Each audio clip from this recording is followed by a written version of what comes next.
Praise the lord పిల్లలు, ఎలా ఉన్నారు? బాగున్నారా? ఇంకొక సండే మరలా వచ్చేసింది కదా. ఇప్పటి వరకు దేవుడు మనల్ని సజీవులనుగా ఉంచినందుకు దేవునికి మనం వందనాలు చెప్పాలి కదా. దేవునికి థ్యాంక్స్ చెప్పాలి. 2021 ఇయర్లో లాస్ట్ సండేకి వచ్చేసాం అప్పుడే కదా. సారీ, నవంబర్ మంత్లో ఇంకొక మంత్ అంతే అయిపోతుంది కదా ఈ 2020 ఇయర్. ఇంతవరకు దేవుడు మనల్ని ఎట్లా కాపాడినాడు కదా. ఈ సంవత్సరం అంతా ఎంతో భయంకరమైన పరిస్థితులు ఉన్నప్పటికీ ప్రభు మనల్ని కాపాడినందుకు దేవునికి థ్యాంక్స్ చెప్పాలి కదా. Very good. సరే, ఈరోజు సండే స్కూల్ స్టార్ట్ చేద్దాం. మీరు రెడీగా ఉన్నారనుకుంటా కదా. పాటలు, కథలు, కంటత వాక్యాలు అన్నీ నేర్చుకోవడానికి సిద్ధంగా ఉండాలి. ప్రార్థన చేసుకుందామా? ప్రార్థనతో సండే స్కూల్ని ప్రారంభిస్తాం. ప్రార్థన. ప్రేమగల తండ్రి, కృపగల దేవ, మీకే స్తోత్రములు చెల్లిస్తూ మీ పాసందులు సాగిలపడుతున్నాం. మరి యొక్క ప్రభు దినాన్ని మమ్మల్ని ప్రేమించి మమ్మల్ని సజీవులనుగా ఉంచి మాకు అనుగ్రహించినందుకు వందనాలు. కృపగల తండ్రి, ఈ 2020వ సంవత్సరం నవంబర్ చివరి మాసంలోనికి నడిపించినారు. ఇక ఒక మాసమే, ఒక నెల మాత్రమే ఈ సంవత్సరంలో మిగిలి ఉంది. ఎన్నెన్నో పరిస్థితులు దేవా మేము కలిగి ఉన్నప్పటికీ ఇంతవరకు మీరు సహాయపడుతూ వచ్చినారు. అందును బట్టి మిమ్మల్ని స్తుతిస్తూ మహిమపరుస్తూ ఘనపరుస్తున్నాం. కృపగల తండ్రి, మీకే వందనాలు. ఈ దినాన సండే స్కూల్ పరిచర్య ఆది నుంచి అంతము వరకు మీరే అధ్యక్షత వహించండి. పాడే పాటలు, చెప్పబడేటువంటి కథలు, నేర్చుకునే కంటత వాక్యాలు అన్నీ మా పిల్లల జీవితానికి దీవెనకరంగా మార్చమని మీ సహాయమును కోరుతూ యేసు నామములో ప్రార్థించి అడిగి వేడుకొనుచున్నాము తండ్రి, ఆమెన్. పిల్లలు, పాటలు పాడుకుందామా? మొట్టమొదటిగా ప్రభువును ఆరాధిస్తూ ఒక పాట పాడదాం. ఒక పాట కాదు, 2 పాటలు పాడదాం. ఒకటి అదే పాట తెలుగులో, అదే పాట హిందీలో. సరేనా? ప్రభు యేసు నీ చరణముల చేరి అనేటువంటి పాట పాడదామా? అన్ని సమయాలలో దేవుని స్తుతిస్తాము అనేది ఈ పాట యొక్క ఉద్దేశం. మనం పాపులం కదా. యేసుక్రీస్తు ప్రభువారు తన పవిత్రమైన రక్తమును కార్చి మన పాపాలన్నీ కడిగి మనల్ని పరిశుద్ధపరిచినాడు కదా. అందుకొరకై ప్రభువును మనం స్తుతించాలి, ఆరాధించాలి. Song number 109. మీ దగ్గర పెద్ద పాటలు, మీ దగ్గర పిల్లల పాటల పుస్తకం ఉంది కదా. పిల్లల పాటల పుస్తకంలో ఈ పాట ఉంటుంది, 109. ఈ 109లోనే 109A అని కూడా ఉంది. ఓకేనా? తెలుగులో, హిందీలో ఈ పాట పాడదాం. ప్రభు యేసు నీ చరణముల చేరి. పాడదామా? Ready, 1 2 3 start.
తెలుగులో పాడారు కదా, బాగుంది కదా.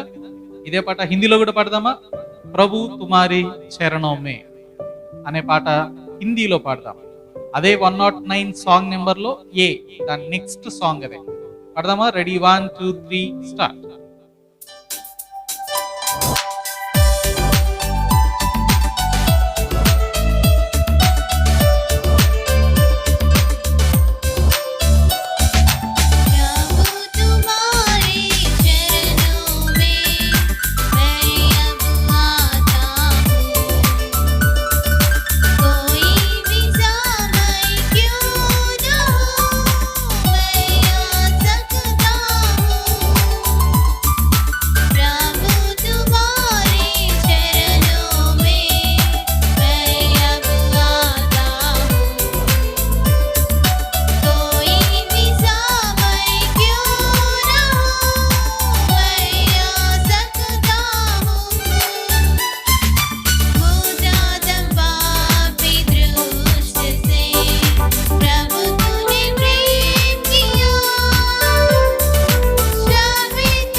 పిల్లలు ఆరాధన పాట పాడాం కదా, ఇప్పుడు ఒక action song పాడదామా?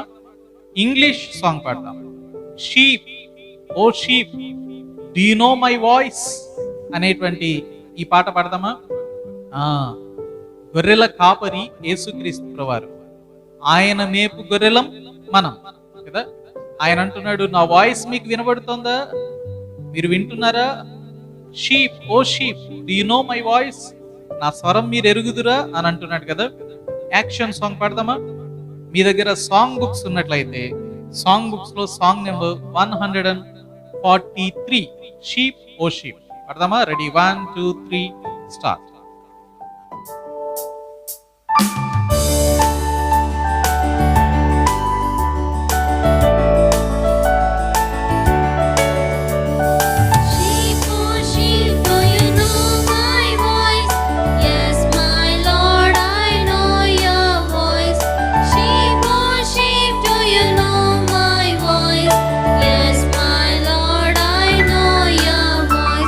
I know your voice by the reading of the word. Yes, my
action song బాగుందా?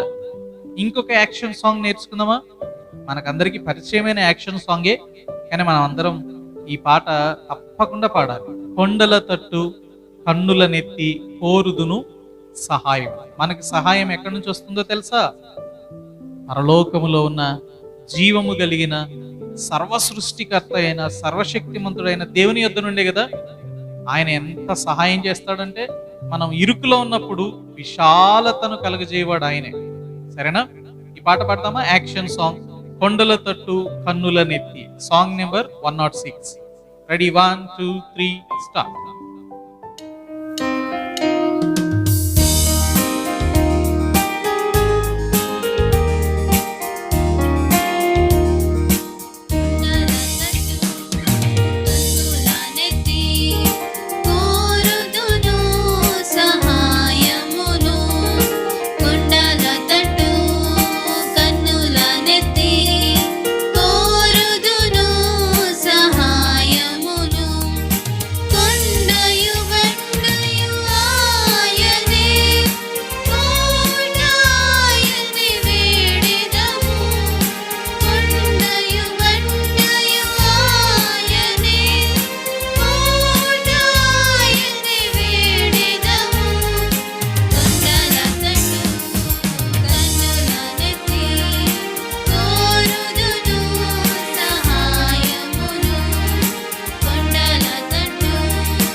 పిల్లలు, సాంగ్స్ టైం అయిపోయింది.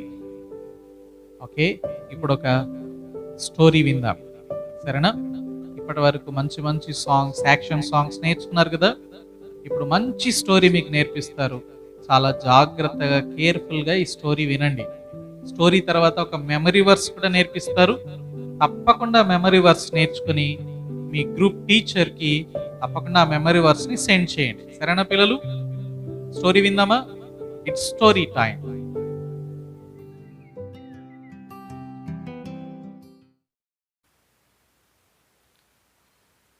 ప్రైజ్ ది లార్డ్ పిల్లలు. ఇప్పటిదాకా మనము సాంగ్స్ ద్వారా దేవిని ఆరాధిస్తూ వచ్చినాం. ఇప్పుడు మనం స్టోరీలోకి వెళ్దాం. మనము స్టార్టింగ్ నుంచి అంటే బైబిల్లో ఉన్న పిల్లల గురించి మనం నేర్చుకుంటూ వచ్చినాం. కయోను, హేబేలు మరియు నోవాహు గురించి, అబ్రహాం గురించి మనం నేర్చుకుంటూ వచ్చినాం. అబ్రహాం తర్వాత ఎవరు? అబ్రహాం కుమారుడైన ఇస్సాకు గురించి కూడా ఈరోజు మనము నేర్చుకుందాం. అయితే ఇస్సాకును గురించి నేర్చుకోవడం ముందు ఒక చిన్న ప్రార్థన చేసి స్టోరీలోకి వెళ్దాం. పరిశుద్ధుడవు తండ్రి, జీవంగల మా నాయన, నీ బంగారు పాదాలకు వేల వందనాలు, స్తోత్రాలు.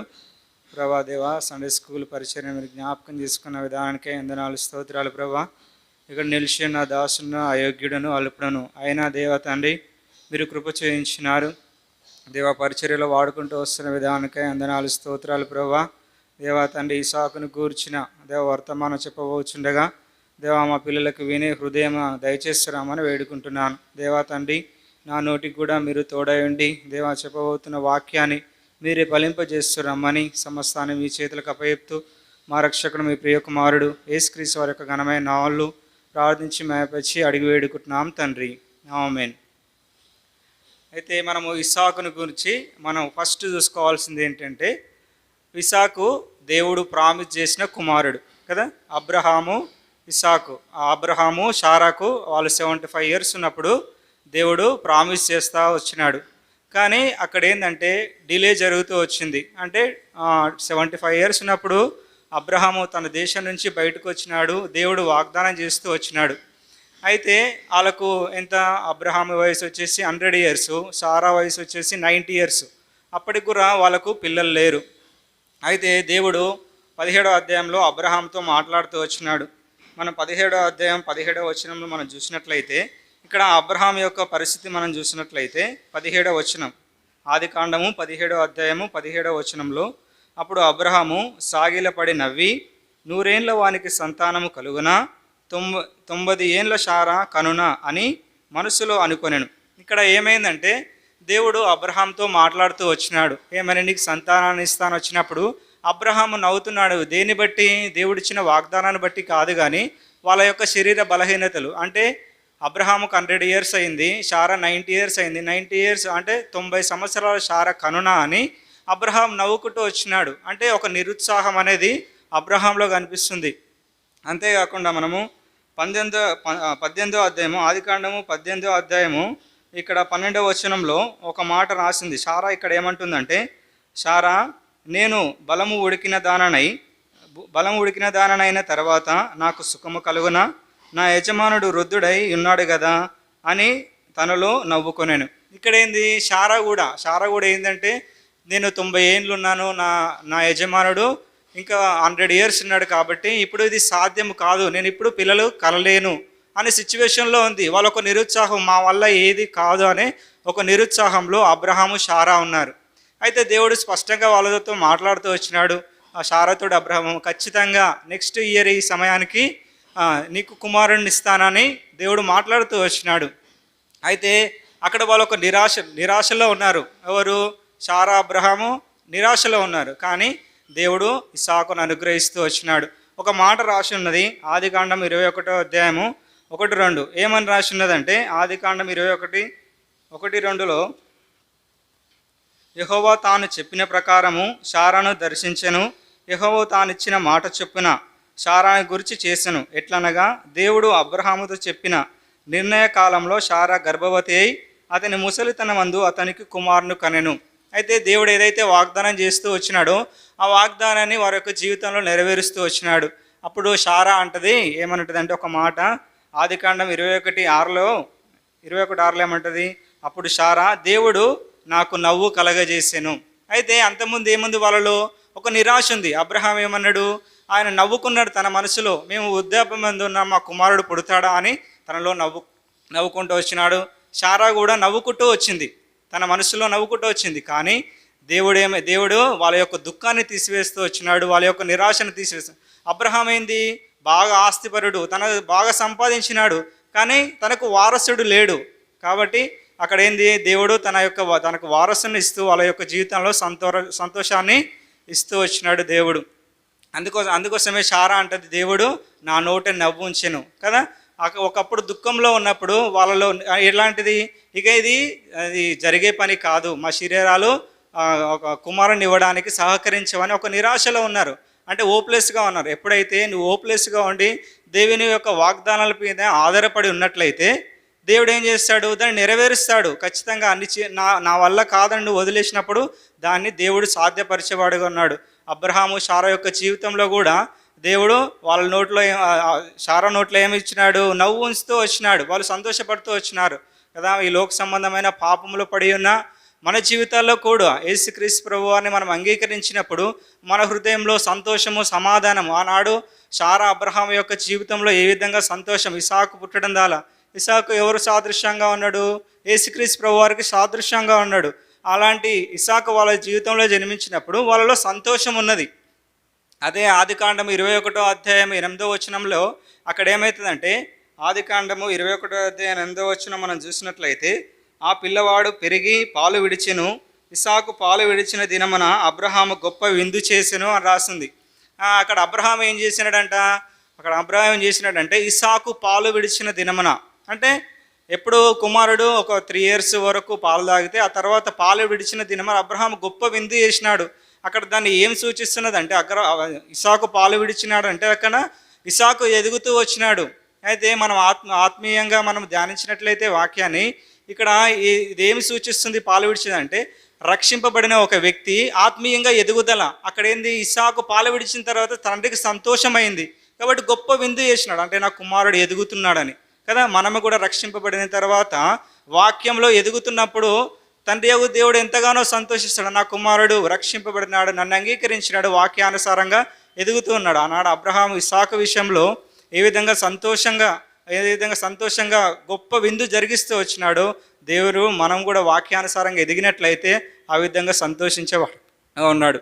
అంటే మనం ఇస్సాకును మనం గమనించినట్లయితే అతడు ఎదుగుతూ ఉన్నాడు. మనం ఇస్సాకున్న ఇంకో గుణాన్ని మనం చూసినట్లయితే విధేయుడైన ఇస్సాకు. మనం ఇస్సాకును గురించి చూసినట్లయితే ఎక్కడెక్కడ విధేయత చూపించినాడో ఇస్సాకు ఎక్కడ చూపించినాడైతే, ఇస్సాకు ఎదుగుతూ ఉన్నాడు. ఎదుగుతున్న సమయంలో ఒకగానొక కుమారుడు కదా, అబ్రహాముకు వృద్ధాప్యమందు పుట్టినవాడు కాబట్టి అతన్ని ఎంతగానో ప్రేమిస్తూ వచ్చినాడు, ఎంతగానో ఇష్టపడుతూ వచ్చినాడు. అయితే దేవుడు అబ్రహాముకు ఒక టెస్ట్ పెట్టాలనుకున్నాడు. ఏంటి అంటే, తనకు ఒక్కగానొక కుమారుడుగా ఉన్న ఇస్సాకును దేవుడు సూచించి ఒక దేశం అంటే మోరియా దేశమునికి వెళ్ళి అక్కడ ఒక పర్వతము అంటే దేవుడు సూచించిన ఆ పర్వతం మీద ఇస్సాకును బలిగా ఇయ్యాలని అబ్రహామును కోరుతూ వచ్చినాడు దేవుడు. అయితే అక్కడ ఏమైంది, పొద్దుననే ఇప్పుడు ఏంది, ఒక బలి అంటే ఒక దహన బలి అర్పించాలంటే ఆ దహన బలికి కావాల్సింది ఏమేమి కావాలి? దహన బలికి కావాల్సింది కట్టెలు కావాలి, కాల్చడానికి నిప్పు కావాలి, మళ్ళీ ఆ బలిని కట్ చేయడానికి ఒక నైఫ్ కూడా కావాలి కదా. అయితే ఇవన్నీ ఏమైంది, ఉదయాన్నే అంటే దేవుడు అబ్రహాంతో చెప్పిన రీతిగా ఉదయాన్నే లేచి 2 దాసులను వెంట పెట్టుకొని ఇస్సాకును అబ్రహాము వీళ్ళు ప్రయాణమై 3 దినాలంతా ప్రయాణమై ఆ మోరియా దేశానికి వెళ్ళినారు. అక్కడ దేవుడు సూచించిన ఆ పర్వతం దగ్గరికి వెళ్ళినప్పుడు అబ్రహాం అంటాడు, తన దాసుల్ని అక్కడనే ఉంచేసి నేను నా కుమారుని వెళ్ళి అక్కడ బలి అర్పించి వస్తామని చెప్తాడు. అయితే ఆ ఏవైతే కట్టెలు అంటే దహన బలికి కావాల్సిన కట్టెలు ఇస్సాకు యొక్క వీపు పైన పెట్టి అబ్రహాం ఇస్సాకు కలిసి నడుచుకుంటూ వెళ్తుంటే ఇస్సాకు ఒక డౌట్ వచ్చింది. ఏమని డౌట్ వచ్చిందంటే, తండ్రి దహన బలికి కావలసిన కట్టెలు ఉన్నాయి, అగ్ని ఉంది, మరి అదేంది నైఫ్ కూడా ఉంది, కానీ మరి దహన బలికి కావలసిన గొర్రె పొట్టే లేదని దేవుడు అబ్రహాం ఇస్సాకు అడుగుతూ వచ్చినాడు. అయితే ఇస్సాకు అడుగుతూ వచ్చినప్పుడు అక్కడేంది, అబ్రహాము అది దేవుడు చూసుకుంటాడని సమాధానం ఇస్తూ వచ్చినాడు. అయితే ఆ పర్వతం పైకి వెళ్ళినారు, బలిపీఠాన్ని చక్కగా పేరుస్తూ వచ్చినాడు అబ్రహాము. అందుకే దానిపైన కట్టెలు పెడుతూ వచ్చినాడు. కట్టెలు పెట్టిన తర్వాత ఇస్సాకును బంధిస్తూ వచ్చినాడు అబ్రహాం. బంధించి ఏం చేసినాడు, ఆ కట్టెలపైన పడుకోబెట్టినాడు. అప్పుడు ఇస్సాకు అర్థమైంది, ఎవరు ఆ దహన బలికి కావలసిన గొర్రెపిల్ల ఎవరు, నేనే అని ఇస్సాకు అర్థమైంది. అయితే బైబిల్ పండితులు చెప్పే ప్రకారము ఇస్సాకు యొక్క వయసు ఆ సమయానికి ఇస్సాకు యొక్క వయసు ఎంత ఉంటుందంటే అప్రాక్సిమేట్గా 25 సంవత్సరాలు ఉండొచ్చని బైబిల్ పండితుల యొక్క అభిప్రాయం.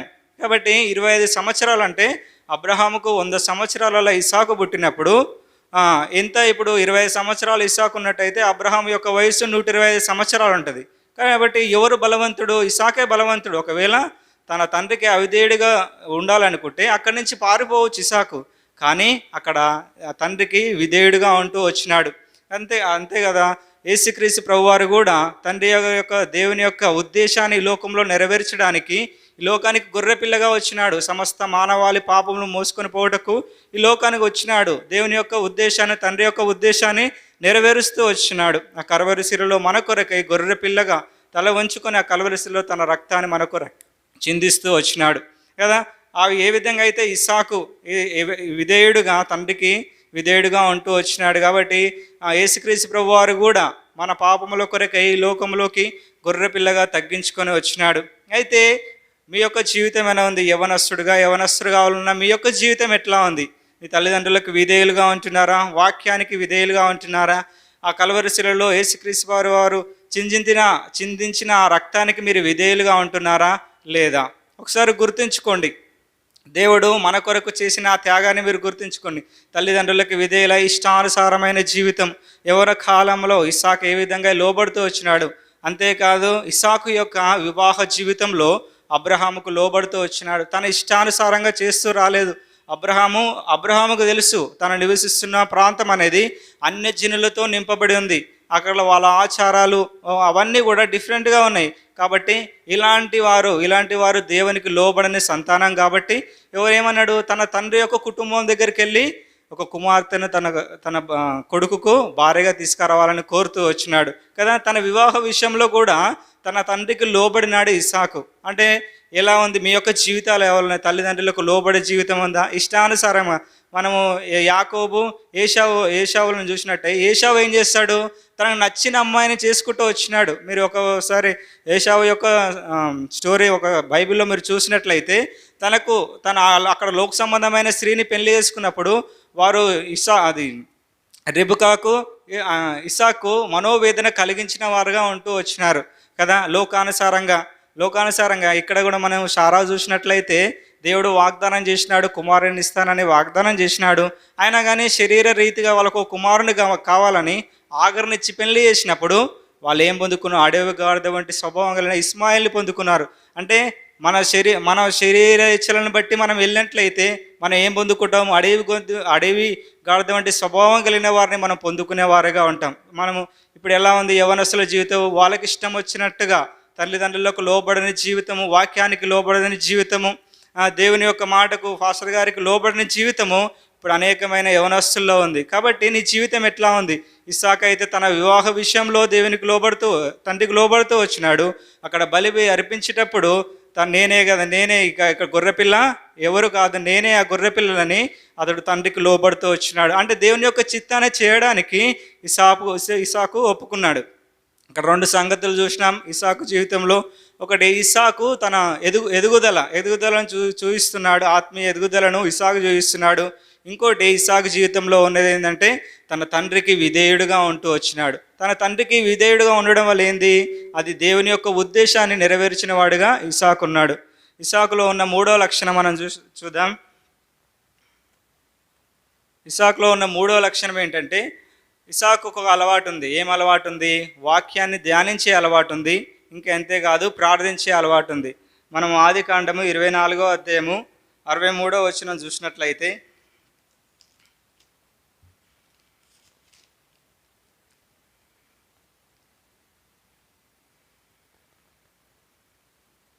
ఇక్కడ ఆదికాండము 24వ అధ్యాయము 63వ వచనం మనం చూసినట్లయితే, సాయంకాలమున ఇస్సాకు పొలంలో ధ్యానింప బయలువెళ్ళాను. ఎప్పుడు? సాయంత్రకాలం ఇస్సాకు ఎక్కడికి వెళ్ళినాడంట?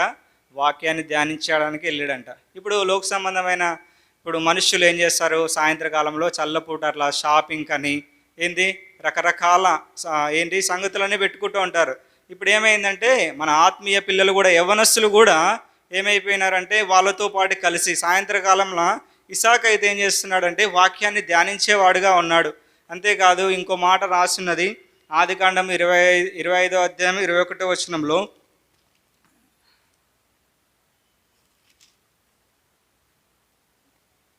ఇస్సాకు భార్య గుర్రాలు గనుక అతడు ఆమె విషయమై యెహోవాను వేడుకొనను. ఆమె యెహోవా అతని ప్రార్థన వినెను గనుక అతని భార్య అయిన రెబెకా గర్భవతి ఆయను.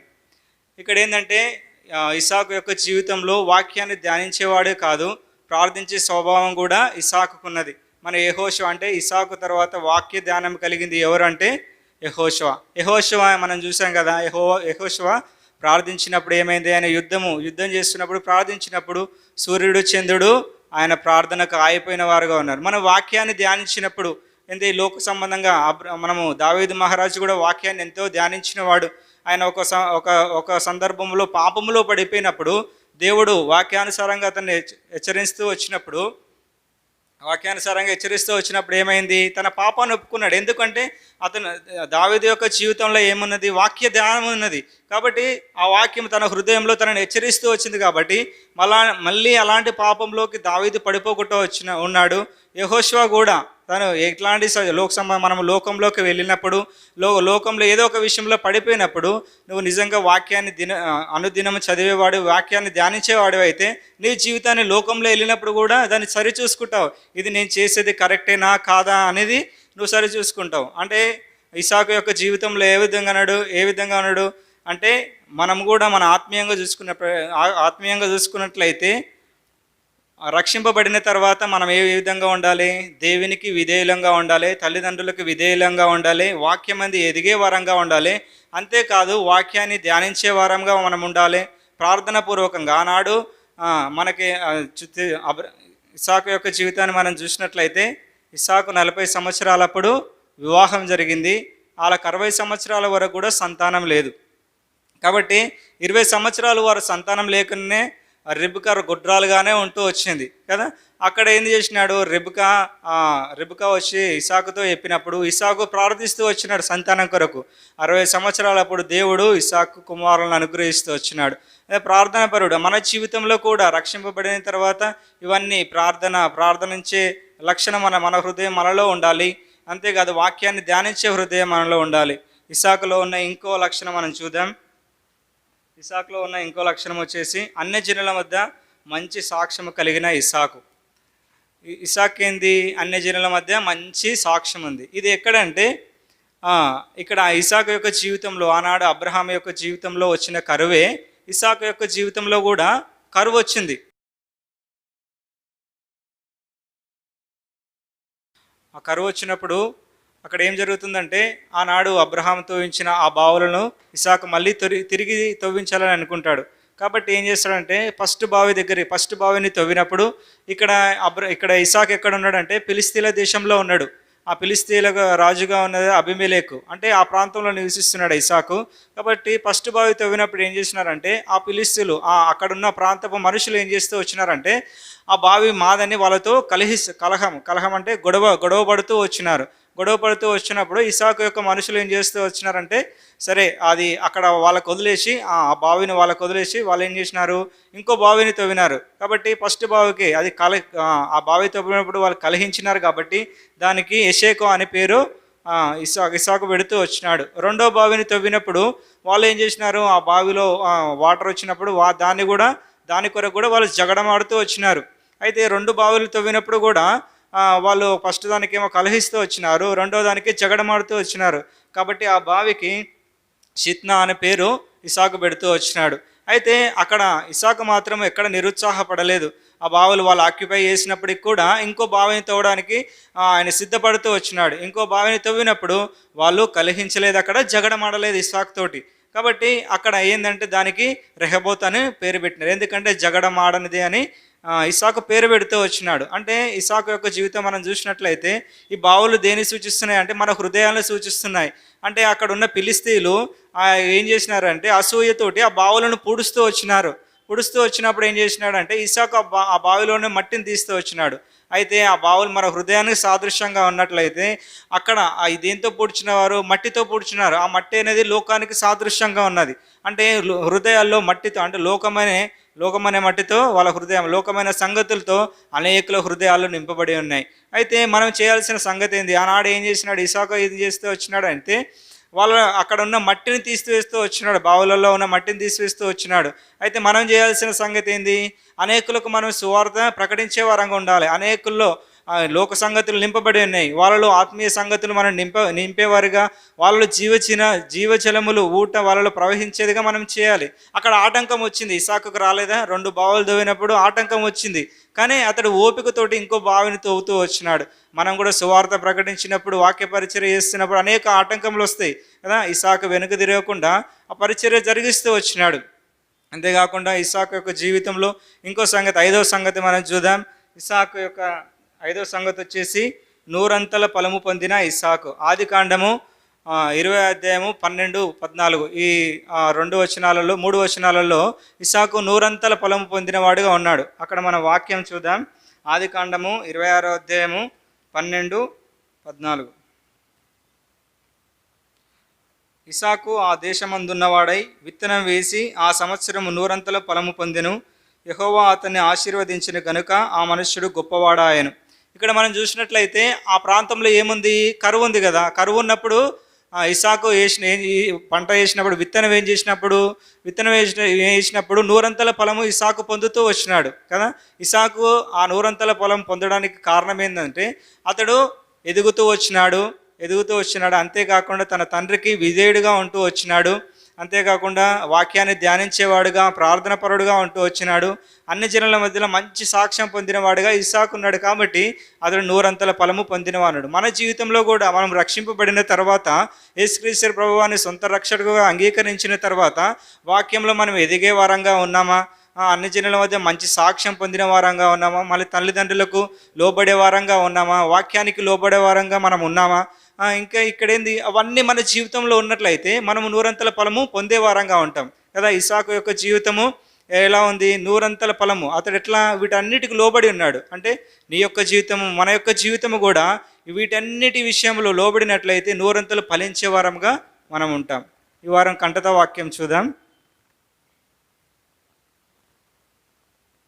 కంటత వాక్యం వచ్చేసి 1 యోహాను 1:9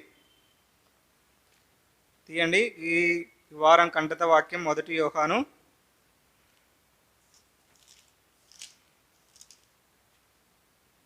1:9 నేను చదువుతున్నాను, వినండి. మన పాపములు మనము ఒప్పుకొనిన ఎడల ఆయన నమ్మదగిన వాడును నీతిమంతుడు గనక ఆయన మన పాపములు క్షమించి సమస్త దుర్నీతి నుండి మనను పవిత్రులుగా చేయును. అయితే మనం చూసినట్లయితే రక్షింపబడిన వారి జీవితంలో ఇస్సాకు యొక్క జీవితం ఏ విధంగా ఫలవంతంగా ఉందో, రక్షింపబడిన వారు ఆ విధంగా ఎదిగినట్లయితే ఆ విధంగా ఉంటుంది. ఎవరైతే రక్షణ లేకుండా ఉన్నారో, మనం కంటత వాక్యం చూస్తాం కదా, మన పాపములు మనం ఒప్పుకొని ఎడల ఆయన నమ్మదగిన వాడు నీతిమంతుడు గనుక మన పాపములను క్షమించి సమస్త దుర్నీతి నుండి మనను పవిత్రులుగా చేయును. Praise lord. క్లోజింగ్ ప్రేయర్ చేసుకుందాం. పరిశుద్ధుడవు తండ్రి, జీవంగల మా నాయన, నీ బంగారు పాదాలకు వేల వందనాలు, స్తోత్రాలు. ఇప్పటి వరకు దేవా మీరు కృప చూపిస్తూ వచ్చిన విధానానికై వందనాలు చెల్లిస్తూ, దేవా తండ్రి, ఎవరైతే వాక్యాన్ని వింటూ వచ్చినారో వాళ్ళ హృదయాలు ఫలింపజేస్తూ రమ్మని సమస్తాన్ని మీ చేతులకు అప్పచెప్తూ, మా రక్షకుడు మీ ప్రియకుమారుడు యేసుక్రీస్తు వారి యొక్క ఘనమైన నామములో ప్రార్థించి మేము పచ్చడి వేడుకుంటున్నాం తండ్రి. ఆమేన్.